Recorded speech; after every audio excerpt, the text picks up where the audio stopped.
Hi guys, I met with Karen Moore. She's a gal I've gone to Africa with a couple of times and leads a small group that I'm in that I don't always get to go to, and she was just the gal on my heart when I thought about this truth-telling conversation. So we had a good chat. I went over to her house late one night and we had a good talk.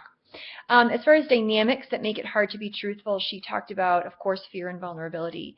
For her, really, it's the fear of it being a safe enough environment that it's not going to create horrible conflict. She said most of the time the fear of the conflict is actually worse than the conflict that actually happens, but that fear can be um, kind of difficult to manage. And she talked about just the facade that we put up, at church, of not wanting to tell what the truth is. Not that the church even promotes that, but just that that kind of happens. When you do finally get into that conversation, you can kind of get 90% of the way there. But we talk about this at work too. It's that last 10% of the conversation, the truth-telling conversation, that the truth really comes out, and it's hard to get there. She talked about how, as part of Skiers and Snowboarders for Christ, her and her husband are part of this group.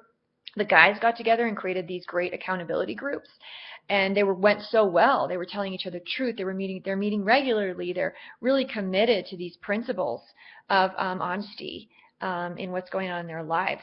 And the girls got together and said, "Hey, we want this too."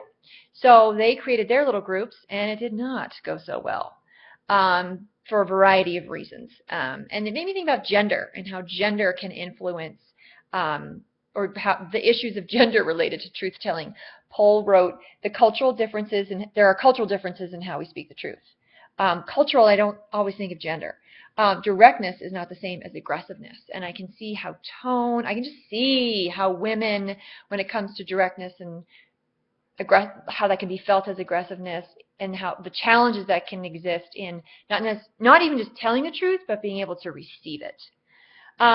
She talked about just when it comes to social media, comparison is the enemy of the soul, worrying about somebody else's best reel, that there's not really checks and balances, crowdsourcing through social media. There's just not a check in that system, that social media exacerbates just our cultural lostness, and the challenge of what good really comes from it. We had a good conversation about, kind of approaching what you're going to post with a pure heart. The process that you go through before you post it up there. Am I seeking affirmation? Am I boasting? Is this just a plea for attention? And the challenges that we're faced with when we see someone we know posting something that's just not true. And how do we manage that in a way that's not judgmental? Trying to ask ourselves that question, gosh, well, I guess this is true of a lot of situations when it comes to truth-telling. Do I say it or do I pray it?